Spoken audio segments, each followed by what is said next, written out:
Hello engineers, कैसे हैं आप लोग। आई होप कि आप सभी अच्छे होंगे। दोस्तों, हम लोग पढ़ रहे थे इंडियन इलेक्ट्रिसिटी रूल्स मतलब आई रूल्स 1956 के बारे में हम डिस्कस कर रहे थे। आज का ये वीडियो लेक्चर हमारा सेकंड रहने वाला है। इससे पहले ऑलरेडी मैंने एक वीडियो लेक्चर आपको प्रोवाइड किया हुआ है। आई होप कि आपने वो वीडियो देख लिया है।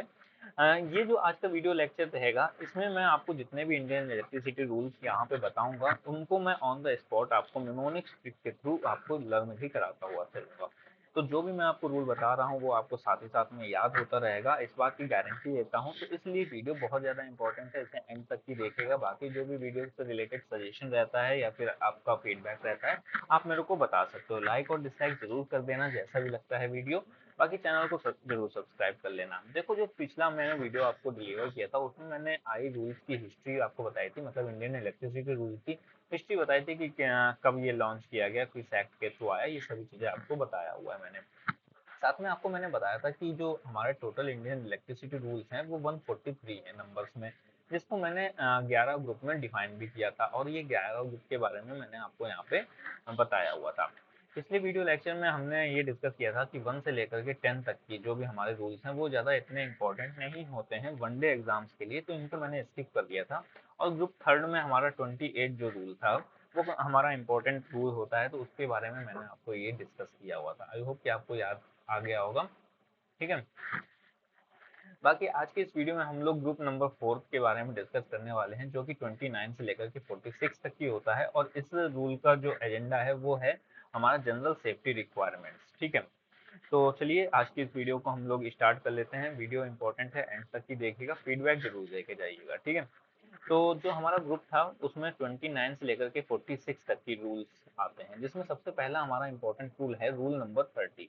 जो रूल नंबर 30 है ये हमारा बात करता है service lines and apparatus on consumer premises. मतलब कि जो भी कंज्यूमर का परिसर है, प्रीमाइसेस का मतलब क्या होता है, परिसर।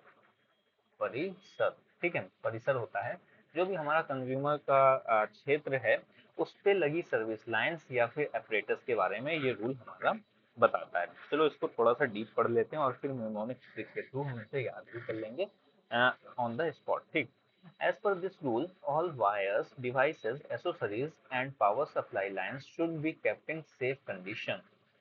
जो भी हमारी कंज्यूमर क्षेत्र में वायर्स लगे होते हैं या फिर डिवाइसेस लगी होती हैं, एसेसरीज होती हैं या पावर सप्लाई किसी भी तरीके की होती है, वो सभी कैसी होनी चाहिए, सेफ कंडीशन में होनी चाहिए। ये हमारा रूल नंबर 30 बोलता है। ठीक है। They should also be able to supply energy, मतलब कि वो एनर्जी देने के लिए हमारे एबल हो, मतलब कि प्रॉपर हमारी वर्किंग कंडीशन में हो, while being free from any kind of danger, मतलब कि किसी भी तरीके की उसमें डेंजर या फिर कोई भी तरीके का फॉल्ट वगैरह होने की संभावना ना हो। ठीक है। Underground cable, underground electrical lines should be well protected and डली इंसुलेटेड। मतलब कि जो भी हमारी, अगर आपने कंज्यूमर क्षेत्र में जो भी हमारा बिजली का उपभोक्ता है उसके क्षेत्र में अगर आपने अंडरग्राउंड लाइन बिछाई हुई है तो वो भी प्रॉपर हमारी प्रोटेक्टेड होनी चाहिए और इंसुलेटेड होनी चाहिए। तो ये जो कंज्यूमर एंड, मतलब कि आप ये समझ सकते हो जो भी हमारा उपभोक्ता है बिजली का, तो उसकी सेफ्टी को लेकर के ये हमारा रूल बताता है। ठीक है।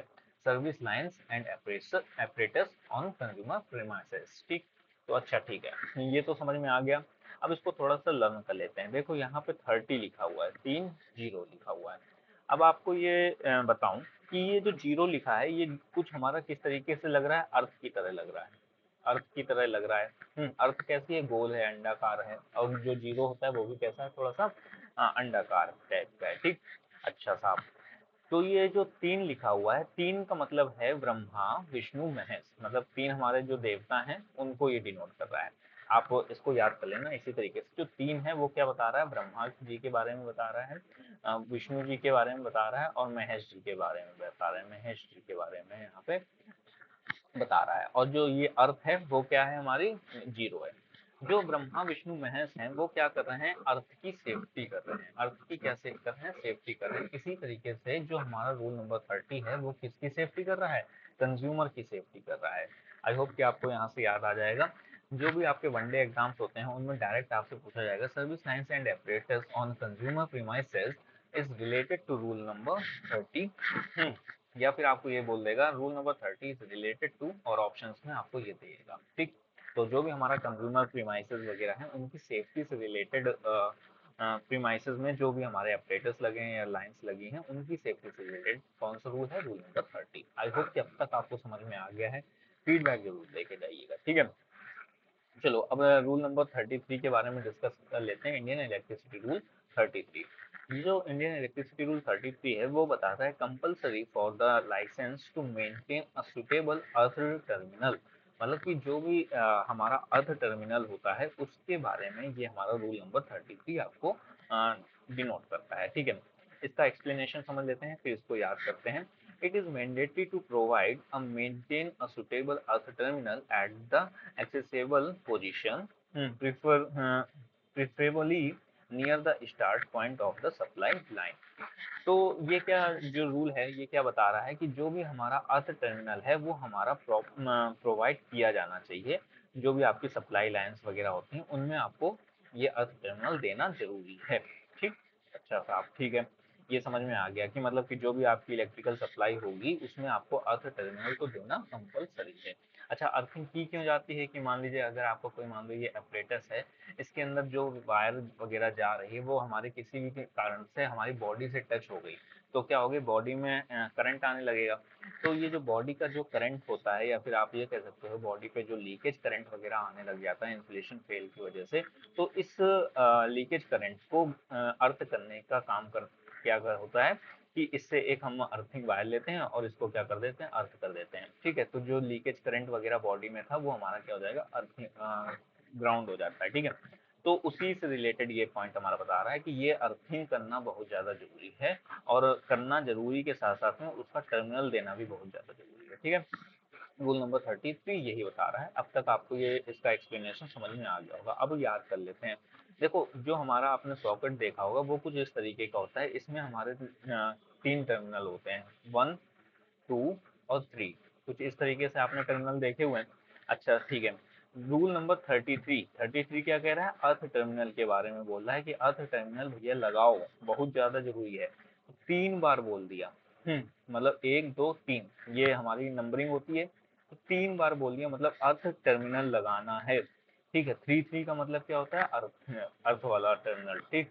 तो यहाँ से आप रिलेट कर सकते हो कि ये जो 3 है वो क्या बता रहा है, अर्थ वाला टर्मिनल बता रहा है। तो 3 मतलब कि ये कंपलसरी है, ठीक है। एक तो हो गया कि यहाँ लगाना है, एक हो गया कंपलसरी है, ठीक।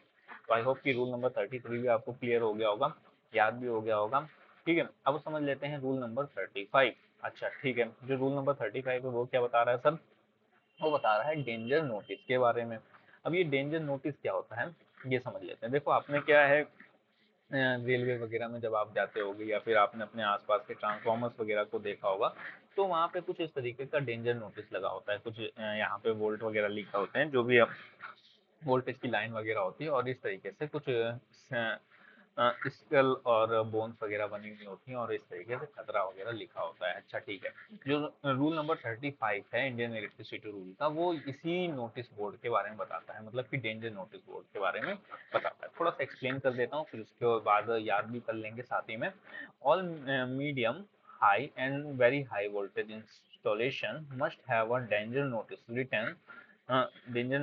Written in English, Hindi and the local language of the place. मतलब कि जो भी आपकी medium, high and very high voltage lines वगैरह होती हैं या फिर कोई भी इनसे रिलेटेड ऑपरेटर्स है तो उस पर आपको एक डेंजर नोटिस लगाना पड़ेगा जिसमें आपको इंग्लिश, हिंदी और लोकल लैंग्वेज से लिखना पड़ेगा। जो भी खतरा का साइन वगैरह होता है वो आपको लिखना पड़ेगा, ठीक है। बाकी देयर आगे का जो है वो आप पढ़ सकते हो। There should also be skull and bones, मतलब कि उसमें जो आप ये सिंबल देखते हो, जो खोपड़ी होती है, मानव की खोपड़ी को क्या कहते हैं, स्कल कहते हैं, और नीचे जो होती है वो बोन्स होती हैं। There should be also be skull and bones sign indicating danger the installation area. मतलब कि जो भी स्कल एंड बोन्स होता है उसका साइन भी आपका इस प्लेट पे होना चाहिए। और स्कल एंड बोन्स का जो साइन है वो कहाँ से प्रेफर किया गया है, आईएस मतलब इंडियन स्टैंडर्ड्स, एक और भी हमारी बुक है वहाँ से आपको दिया गया है स्कल और बोन्स का साइन, वही वाला साइन आपको यहाँ पे लगा हुआ होना चाहिए। कोई भी नॉर्मल आपको डरावना सा नहीं लगा सकते। स्कल लगाना है मतलब कोई भी डरावना सा आप लगा दो एक्स वाला, वैसा नहीं लगाना है जो यहाँ पे आपको साइन दिया गया है आईएस मतलब इंडियन स्टैंडर्ड्स रूल्स की जो बुक है वहाँ पे आपको 2551 में आपको स्केल एंड बोन्स का साइन दिया है, वही वाला आपको साइन लगाना है। तो आई होप कि आपको जो एक्सप्लेनेशन है वो समझ में आ गया होगा। रूल नंबर 35 का डेंजर नोटिस से रिलेटेड है, याद कर लेते हैं। देखो 3-5 ऐसे कुछ लिखते हैं। 3 का मतलब क्या हो गया, ब्रह्मा विष्णु महेश, याद है। अब ब्रह्मा विष्णु महेश क्या कर रहे हैं, अपनी पांचों उंगलियां दिखा रहे हैं। मतलब जब आप क्या करते हो, किसी को रोकना होता है तो आप क्या करते हो, पांचों उंगलियां देख करके ऐसे बोलते हैं ना, रुक जाओ रुक जाओ। हाँ, पांचों उंगलियां उसको दिखाते हो, कहते हो रुक जाओ, थम जाओ यहीं पे, stop.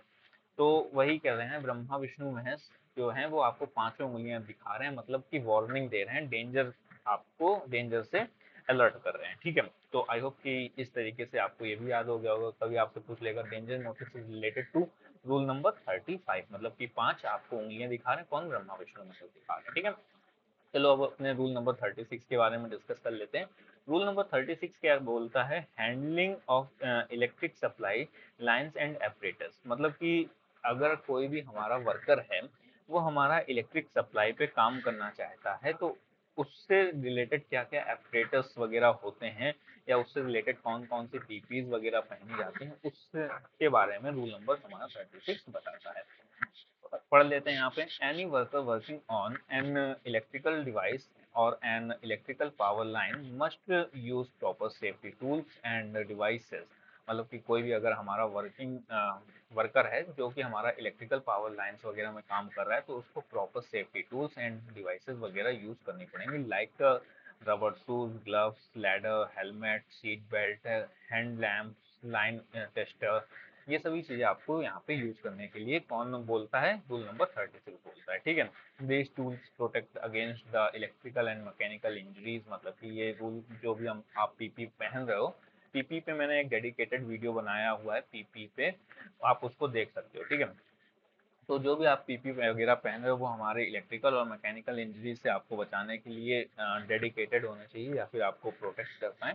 Employer should make sure these tools are well maintained and proper working condition. ठीक है, तो एम्प्लॉयर को ये इंश्योर करना है कि जो भी आप पीपी वगैरह प्रोवाइड कर रहे हो वर्कर को, वो आपकी प्रॉपर हमारी मेंटेन होनी चाहिए, वर्किंग कंडीशन पे होनी चाहिए। ठीक है, तो ये हो गया अबाउट द रूल नंबर 36। इसको याद कर लेते हैं। देखो कोई भी अगर आप काम करना चाहते हो तो आपके पास में 6 पीपी, मतलब कि गॉगल्स हो गया, एप्रन हो गया, ग्लव्स हो गया, शूज हो गए, सेफ्टी शूज, मास्क हो गया और ईयर प्लग हो गया।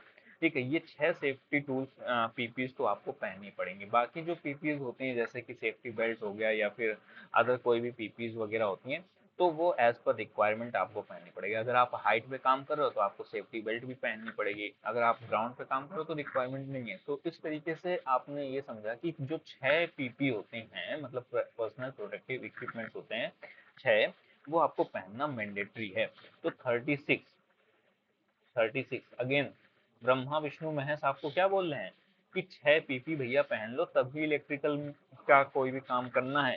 ठीक, अभी तक क्या कर रहे थे ब्रह्मा विष्णु महेश, आपको वार्न कर रहे थे। अब क्या कर रहे हैं ब्रह्मा विष्णु महेश, कह रहे हैं कि ठीक है बेटा, अगर काम करना चाहते हो तो आपको 6 पीपीज वगैरह पहनने पड़ेंगे। तो इस तरीके से आपको रूल नंबर 36 भी याद हो गया होगा। चलो चलते हैं नेक्स्ट स्लाइड पे और पढ़ते हैं रूल नंबर 38 के बारे में। जो रूल नंबर 38 है वो हमारा बता रहा है केबल्स फॉर पोर्टेबल और ट्रांसपोर्टेबल ऑपरेटर्स। मतलब साहब यहाँ पे ये बता रहा है कि अगर आप पोर्टेबल या फिर ट्रांसपोर्टेबल ऑपरेटर्स यूज करते हो, मतलब कि एक जगह से दूसरी जगह पे ले जाने के लिए ले जाने वाले ऑपरेटर्स वगैरह अगर आप यूज कर रहे हो, तो ऐसे कंडीशन पे उनमें कौन सी केबल आप यूज करोगे, उसके बारे में आपको इंडियन इलेक्ट्रिसिटी रूल 38 आपको बताता है। ठीक है, अच्छा, इसके बारे में थोड़ा सा समझ लेते हैं फिर इसको याद भी कर लेंगे। Industries must refrain from using flexible cables for transformers, electrical drills, generators, motors, welding stations, and rectifier electrical spares and similar devices। मतलब कि जो भी इंडस्ट्रीज में आपकी मान लो मोबाइल ट्रांसफार्मर है, मोबाइल ट्रांसफार्मर हो गया, इलेक्ट्रिकल ड्रिल्स हो गई, जनरेटर्स हो गए, मोटर्स हो गए, वेल्डिंग मशीन हो गए, रेक्टिफायर्स हो गए, या फिर इलेक्ट्रिकल स्पेयर सेपरेटर्स वगैरह, या फिर कोई भी इलेक्ट्रिकल से रिलेटेड कोई भी चीज़ है जो कि हमारा मूवेबल है, मतलब पोर्टेबल है या फिर ट्रांसपोर्टेबल है, इस तरीके का अगर कोई भी apparatus है तो उसमें आपकी फ्लेक्सिबल केबल ही लगाई जाएगी। अच्छा जी साहब, ठीक है, फ्लेक्सिबल केबल लगाई जाएगी, ये आपको समझ में आ गया। अब आप कॉमन से चीज़ समझो, अगर आप इलेक्ट्रिकल ड्रिल मशीन आप यूज़ कर रहे हो तो आपको कभी इस जगह पे यूज़ करना पड़ेगा, कभी इस जगह पे यूज़ करना पड़ेगा, कभी इस जगह पे, कभी इस जगह पे, ठीक है। इस तरीके से आपको क्या करना पड़ेगा, अलग अलग लोकेशन पे जा जाके इलेक्ट्रिकल ड्रिल मशीन का यूज़ करना पड़ेगा। तो वहाँ पे अगर आप स्ट्रेट केबल यूज़ कर लोगे तो दिक्कत होगी ना, तो आपको क्या करना पड़ेगा, फ्लेक्सिबल केबल का यूज़ करना पड़ेगा। तो इसी के बारे में कौन बताता है, हमारा रूल नंबर 38 बताता है। अच्छा साहब, आगे क्या बताता है, however if the flexible cable have strong insulation and adequate protection against the mechanical damage, they can be use. मतलब कि जो हमारी आपकी फ्लेक्सिबल केबल आप यूज करने वाले हो इस सेंस में, वो आपकी प्रॉपर मैकेनिकल डैमेज से आपको प्रोटेक्ट कर पाए। मतलब कि कई बार क्या होगा कि वो केबल दबेगी भी, और कई बार आप उसको इधर उधर राउंड वगैरह भी करोगे, तो ऐसे में आपकी जो मैकेनिकल डैमेज होता है उससे भी आपकी जो केबल हो वो प्रोटेक्ट आपकी रहे, ठीक है। अब इसको याद कर लेते हैं, रूल नंबर 38 को याद कैसे करेंगे। अब देखो कॉमन सी बात है कि आप एक प्लेस पे कभी काम करो, कभी इस प्लेस पे काम करो, कभी इस प्लेस पे, कभी इस प्लेस पे, इस तरीके से आपको इन्फिनिटी टाइम आपको एक जगह से दूसरी जगह जाना पड़ेगा, इन्फिनिटी टाइम आपको एक दूसरी जगह से दूसरी जगह जाना पड़ेगा। अच्छा, इस तरीके से मतलब कि मान लो इस जगह काम करो, इस जगह काम करो, इस जगह काम करो, इस जगह, इस जगह, इस जगह, ऐसे करके आपको इन्फिनिटी टाइम जाना पड़ेगा, इधर उधर, इधर उधर, ऐसे ऐसे आप क्या करते रहोगे, घूमते रहोगे। अब अगर इसको मैं इस तरीके से ऐसे खड़ा कर लूं तो क्या बन जाएगा, 8 बन जाएगा, ठीक है।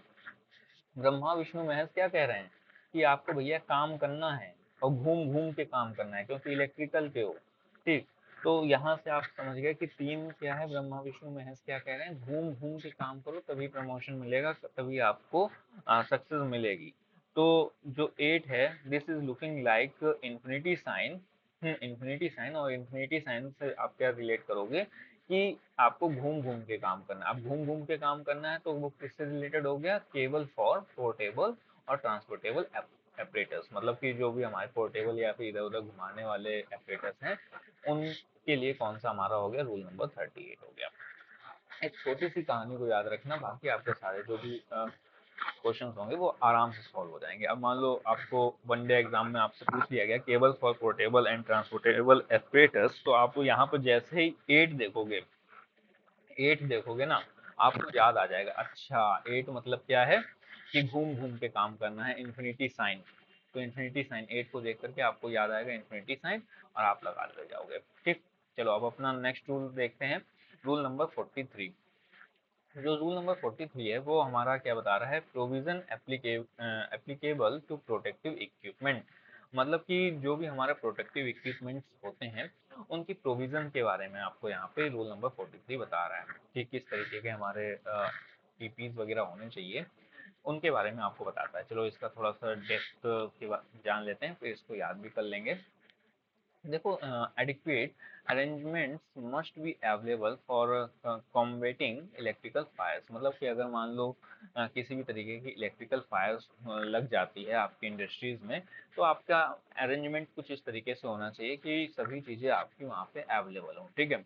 Proper fire fighting devices must be installed and maintained. मतलब कि जो भी आपके फायर फाइटिंग डिवाइसेस हैं या फिर फायर फाइटर्स हैं वो आपके प्रॉपर वहाँ पे होने चाहिए और प्रॉपर स्किल्ड होने चाहिए, और अगर डिवाइसेस हैं तो वो प्रॉपर आपकी इंस्टॉल होनी चाहिए या फिर मेंटेन होनी चाहिए। Industries must ensure the availability of personal protective equipment and first aid kit. ठीक है, जो भी आपकी इंडस्ट्रीज है उसमें आपकी पर्सनल प्रोटेक्टिव इक्विपमेंट्स वगैरह भी होने चाहिए वहाँ पे, और साथ ही में आपका फर्स्ट एड किट भी वहाँ पे अवेलेबल होना चाहिए। हर इंडस्ट्रीज के लिए आपको बता रहा है, ठीक है। अच्छा, तो यहाँ पे ये समझ में आ गया कि भाई जो रूल नंबर 43 है वो हमारा क्या बता रहा है, provision applicable to protective equipment. अच्छा ठीक है, इसको याद कैसे करेंगे, याद देखो इस तरीके से कर सकते हैं कि 4 3, ऐसे 4 3 ऐसे लिखा है ना, तो इसको कैसे लिखते हैं, 4 3, इस तरीके से लिखते हैं। अब इसको जरा 5 बार बोलो, 4 3 4 3 4 3 4 3। तो 4 3 जो है वो क्या साउंड दे रहा है, 3 का साउंड दे रहा है, क्या दे रहा है कि नहीं दे रहा है, 4 3 4 3 4 3 4 3 4 3 4 3 कुछ इस तरीके के साउंड आ रहा है ना। अब फ्री में से एफ ले लेना, तो फॉर फायर, फॉर फायर, ठीक है। तो फोर फ्री जो है, फोर फ्री जो है वो किससे रिलेट हो रहा है, फॉर फायर। तो फॉर फायर अगर आपसे यहाँ पे पूछ लेता है प्रोटेक्टिव इक्विपमेंट्स आप कब पहनोगे, जब फायर वगैरह लग जाएगी, तो फोर फ्री फॉर फायर, ठीक है। आई होप कि आपको 43 जो रूल नंबर है वो भी आपको याद हो गया होगा। बाकी अब लास्ट रूल को समझ लेते हैं और फिर उसके बाद में अपनी वीडियो को क्लोज करेंगे। वीडियो काफ़ी ज़्यादा लंबी हो जाएगी, पर मेरा मोटिव यही है कि आप ऑन द स्पॉट, आप वीडियो में जो भी मैं आपको रूल्स वगैरह डिस्कस कर रहा हूँ वो आपको ऑन द स्पॉट क्लियर होते रहें। बाकी किसी भी तरीके का डाउट रहता है तो एक बार कमेंट कर सकते हो, ठीक है।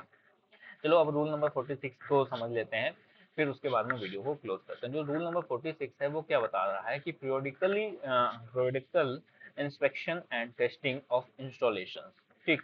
अच्छा, एक चीज समझना, आपने कंज्यूमर प्रीमाइसेस में, मतलब कि कंज्यूमर के परिसर में आप कोई भी तरीके का मान लो आप एपरेटस लगा के चले आए, अच्छा साहब, ठीक है, लगा के तो चले आए। अब उसका क्या करना पड़ेगा, बार बार जा करके इंस्पेक्शन भी तो करना पड़ेगा, उसकी टेस्टिंग भी तो करनी पड़ेगी। मान लो कंज्यूमर प्रीमाइसेस में, यहाँ पे कंज्यूमर है हमारा, कंज्यूमर के प्रीमाइसेस क्षेत्र में आपने जा करके एक ट्रांसफार्मर इस तरीके से लगा दिया। अब ऐसा तो है नहीं कि एक बार लगा के चले गए बस बात खत्म, अब चलने दो, ऐसा नहीं करना है। आपको हर एक टाइम के बाद पीरियोडिकली आपको जाना पड़ेगा, इसका इंस्पेक्शन करना पड़ेगा इस ट्रांसफार्मर का, और इसकी क्या करनी पड़ेगी, टेस्टिंग करनी पड़ेगी, और अगर रिक्वायरमेंट पड़ी तो मेंटेनेंस भी करना पड़ेगा। तो वही आपको बता रहा है periodically inspection and testing of installation, ठीक है। समझ लेते हैं थोड़ा सा, proper testing and inspection of all electrical installation by a licensed electrical inspector, मतलब कि जो भी आपका लाइसेंस इलेक्ट्रिकल इंस्पेक्टर होगा उसके द्वारा आपको क्या करानी पड़ेगी, प्रॉपर टेस्टिंग और इंस्पेक्शन कराना पड़ेगा। Should be made mandatory to periodically intervals, मतलब कि ये ध्यान रखना है कि ये आपका पीरियोडिकली इंटरवल्स के द्वारा मतलब पीरियोडिकली होता रहे, ठीक है, बार बार रिपीटेड होना चाहिए। अच्छा, ऐसा मत कर देना, ऐसा कोई सीन मत कर देना कि आज लगा दिया, उसके 10-11 दिन बाद आप जा करके देखा है और फिर उसके बाद में पढ़ा है साहब, कोई मतलब ही नहीं है, ऐसा नहीं होना चाहिए। पीरियोडिकली इंटरवल्स के बाद आपको वहाँ पे इंस्पेक्शन और टेस्टिंग वगैरह होती रहनी चाहिए, इस तरीके का आपको ध्यान रखना है। अच्छा, जो इंस्पेक्शन हो रहा है उसका शेड्यूल क्या होता है, मिनिमम एवरी 5 ईयर्स, मतलब कि हर 5 साल में आपको जाना ही है। ऐसा नहीं है कि आप 4 साल में देख लिया फिर उसके बाद में 11 साल बाद देखा, आपने कह दिया कि हो तो गया पीरियोडिकली। पीरियोडिकली का मतलब होता है कि एक पर्टिकुलर टाइम बाद, मतलब कि हर 5 साल बाद में आपको जाकर के देखना पड़ेगा, उसकी टेस्टिंग करनी पड़ेगी, इंस्पेक्शन करना ही पड़ेगा आपको उस ट्रांसफार्मर का, ठीक है। याद कर लेते हैं, याद करने के लिए क्या बचा, 4 6, 4 6 के बीच में गैप क्या है, 5, तो ये देखो 5, ठीक। अब आपसे अगर आपसे पूछ लिया जाता है कि 4 6 जो रूल है वो हमारा किसको बताता है, 4 6 का गैप क्या है, 5, मतलब कि हर 5 साल में आपको क्या करना पड़ेगा, पीरियोडिकली इंस्पेक्शन करना पड़ेगा, इंस्टॉल जो आपने इंस्टॉल किया हुआ है कंज्यूमर प्रीमाइसेस में, ठीक है। तो यहाँ पे जो गैपिंग एरिया है इसको आप कर सकते हो, मेंशन कर सकते हो, इस तरीके से आप याद कर सकते हो। बाकी आपसे जब वनडे एग्जाम होगा आपसे पूछेगा periodical inspection and testing of installations, तो रिलेटेड टू रूल नंबर 46 आपको यहाँ पे याद आ जाएगा कि यहाँ पे क्या है, 5, ठीक है। या आपसे ये भी पूछ सकता है कि आपको पीरियोडिकली इंस्पेक्शन कितने ईयर्स में होना चाहिए, तो भी आप बता सकते हो 5 ईयर्स में होना चाहिए। तो ये था हमारा रूल नंबर 46, और ये हमारा जो ग्रुप 4 था उसका आपका लास्ट हमारा रूल है।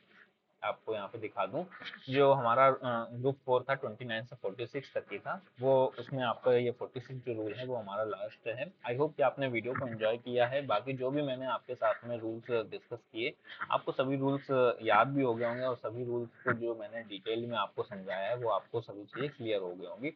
फिर भी किसी तरीके का डाउट रहता है तो आप कमेंट कर सकते हो। बाकी अपनी इलेक्ट्रिकल से रिलेटेड नॉलेज को इम्प्रूव करना चाहते हो तो वेबसाइट पे आप विजिट कर सकते हो। यहाँ पे आपको डीजी नोट्स जो भी पैनल पे पढ़ाता हूँ उसके फ्री ऑफ कॉस्ट नोट्स आपको यहाँ पे देखने को मिल जाएगी, मेरे हैंड रिटन नोट्स आपको देखने को मिल जाएंगे, ई बुक्स देखने को मिल जाएंगी, टेक क्विज़ेस आपको देखने को मिल जाएंगे, नॉन टेक क्विज़ेस आपको यहाँ पे देखने को मिल जाएंगे। सभी कंटेंट आपके लिए फ्री ऑफ कॉस्ट मैंने अवेलेबल कराया है। अभी किसी की भी तरीके का चार्ज पे करने की जरूरत नहीं है। तो एंजॉय करो, वेबसाइट को एक्सप्लोर करो। किसी भी तरीके का सजेशन होता है कमेंट करके आप बता सकते हो। चलो एक मैं आपको एग्जांपल दिखा देता हूँ कि अगर आप किसी भी तरीके का कंटेंट सर्च कर रहे हो तो आपको यहाँ पे सर्च वाले पे आना है और आपको अपने उस कंटेंट से रिलेटेड कीवर्ड को सर्च कर लेना है। अभी मैं अपने केस में यहाँ पे एक क्विज को सॉल्व करके आपको दिखा देता हूँ कि अगर मान लीजिए मैं टेक क्विज में सॉल्व करना चाहता हूँ, कंस्ट्रक्शन ऑफ ट्रांसफॉर्मर, इससे रिलेटेड क्विज को सॉल्व करना चाहता हूँ, यहाँ पे सर्च करूंगा, इस तरीके से क्विज आपको यहाँ पे शो हो जाएगी। इस पे आप क्लिक करोगे, यहाँ पे क्विज आपके सामने स्टार्ट हो जाएगी, जिसमें आपके 4 ऑप्शंस वगैरह देंगे, क्वेश्चंस होंगे और टाइमर आपको यहाँ पे चल रहा होगा। इसमें आपको 20 मिनट में 23 क्वेश्चंस आपको सॉल्व करने होंगे। सॉल्व करने के बाद में सबमिट क्विज के ऑप्शन पे क्लिक कर दीजिएगा। क्लिक करने के बाद आपको आपकी परफॉर्मेंस रिपोर्ट देखने को मिल जाएगी। फ्री ऑफ कॉस्ट है, अभी कोई भी तरीके का चार्ज नहीं है, तो इसको एक्सप्लोर करो। जब तक फ्री है तब तक आप एक्सप्लोर कर सकते हो। बाकी जो भी चार्जेस वगैरह होंगे वो मे भी फ्यूचर में एप्लीकेबल हो एज पर सर्वर लोड, ठीक है। तो अभी के लिए फ्री है तो अभी एंजॉय करो आप, ठीक है। आपको परफॉर्मेंस रिपोर्ट यहाँ पे मिल गई। व्यू क्वेश्चन एनालिसिस पे आप क्लिक करोगे तो आपके सामने जो भी क्वेश्चंस हैं वो आपको मिल जाएंगे, उनका आप एनालिसिस कर सकते हो, आप क्वेश्चन को पढ़ सकते हो, कौन सा करेक्ट था, कौन सा आपका इनकरेक्ट था, वो आप यहाँ से देख सकते हो। इसको थोड़ा सा और स्क्रॉल डाउन करोगे तो आपके लिए एक बेहतरीन चीज इंतजार कर रही है, वो कर रही है आपके लिए इंपॉर्टेंट वन लाइनर्स, मतलब कि जो भी उस टॉपिक से रिलेटेड इंपॉर्टेंट वन लाइनर होगा वो भी आप यहाँ से आकर के एक्सप्लोर कर सकते हो और अपनी क्रॉस टेक्निक को, एक टॉपिक से दूसरे टॉपिक से रिलेटेड जो क्रॉस टेक्निक होती है उसको आप इम्प्रूव कर सकते हो। तो इस तरीके से आप अपनी नॉलेज को यहाँ पे हमारी वेबसाइट पे आकर के बूस्ट कर सकते हो। वैसे ये सभी चीज़ें अभी फ्री ऑफ कॉस्ट हैं, तो आप इन सभी चीज़ों को एक्सप्लोर कर सकते हो। बाकी जैसा भी शेड्यूल होता है वो आपके साथ में डिस्कस किया जाएगा। आई होप कि आपको वीडियो पसंद आई है। वेबसाइट की जो भी कंटेंट मैं आपको दे रहा हूँ वो सभी चीज़ें आपको पसंद आ रही हैं। बाकी यहाँ तक कि आपने वीडियो को देखा है उसके लिए thank you so much. Video को लाइक जरूर करिएगा अगर पसंद आती है। बाकी कमेंट करके आप बता सकते हो। चैनल को जरूर से जरूर सब्सक्राइब कर लेना ताकि आपको इसी तरीके का हेल्पफुल कंटेंट आपको मिलता है। ठीक है दोस्तों, मिलते हैं नेक्स्ट वीडियो में नेक्स्ट टॉपिक के साथ में। तब तक के लिए टेक केयर, बाय बाय।